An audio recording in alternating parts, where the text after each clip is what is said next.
Canadian Agricultural Minister Jerry Rich says he's confident the U.S. will back off on country of origin labeling regulations on our beef and pork. He is, though, prepared to retaliate if it doesn't. Rich says the U.S. law known as COOL is costing Canadian meat producers $1 billion a year. The minister and his provincial counterparts from Alberta and Manitoba were in Chicago yesterday at the North American Meat Association. I talked to him earlier today and started by asking him the message he's sending to the U.S. The message is that we find it disproportionately harmful, even with the amendments that they put forward now after the WTO ruled in our favor. We're finding them even more discriminatory. The differential that we're seeing on livestock is growing as opposed to shrinking with these new amendments that they've tabled. So for Canadians that don't know what COOL is all about, why do we need country of origin labeling at all? What's the argument that the Americans advance for having it? Well, that's actually a very good question, and I've said the same thing to Secretary Tom Vilsack, that now they have a political solution to a problem that doesn't exist. Focus group studies, even the retail councils and so on like that in the U.S. are saying this is harmful and creating more harm than good. They're estimating it's going to cost them several $100 million to implement it in the United States. So, of course, American consumers would actually ultimately pay that bill, a portion of it, as well as Canadian ranchers, cattlemen, and pork producers who would take less for their product moving into the U.S. market.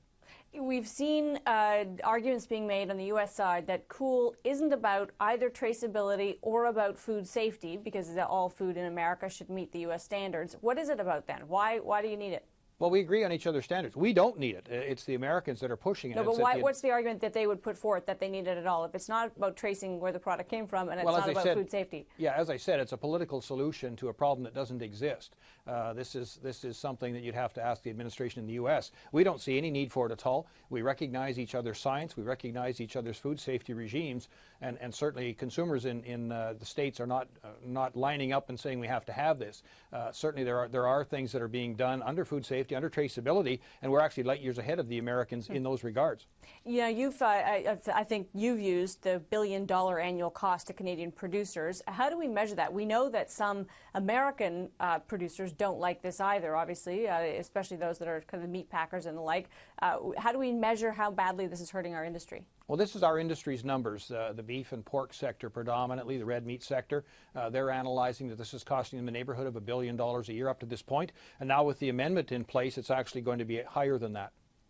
So let's talk about what you can do about this. As you said, there was a WTO ruling in Canada's favor. They've then tinkered with it, in some ways made it even worse. How can we retaliate? What are you prepared to do? Well, a number of fronts. We continue to press at the WTO. We've asked for an appeals panel. We have that in place now. The same three jurists that sat in on the first go-around will be there again for the appeal. We welcome that. They're up to speed on the issues. And, of course, Tyson, our third largest buyer in the U.S. of Canadian cattle, has said they'll no longer purchase livestock. So that adds to our case. That's some 3,000 animals a week that will no longer have a home or a processing facility to move to into the United States. So that actually builds our argument. So we're fighting it at that level. We continue to press it at the administration level, me to Secretary Vilsack, as well as Ed Fast to his trade counterparts in the U.S.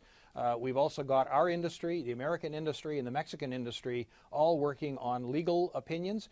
They sought an injunction on mandatory COOL. We're denied. They're now appealing that. And to show you how the ground is shifting, there are a number of senators and congressmen now supporting them in that injunction. Is it good or bad that the U.S. is in the middle of rewriting its farm bill? There's the massive bill that the budget that they have to do, that is a very political document for that nation. Does that work in our favor or against us? Absolutely it does. The timing certainly couldn't be better. It gives us another opportunity to seek amendments in the farm bill that would actually take COOL right out of their legislative process. Repeal it would be the ultimate choice that we would like. And I had meetings in Chicago yesterday with all of the American meat associations, right through from ranchers on up through to the packers, and some of the retail groups were there as well, talking about how we work, how we continue to focus on those senators and congressmen that are sitting on the fence.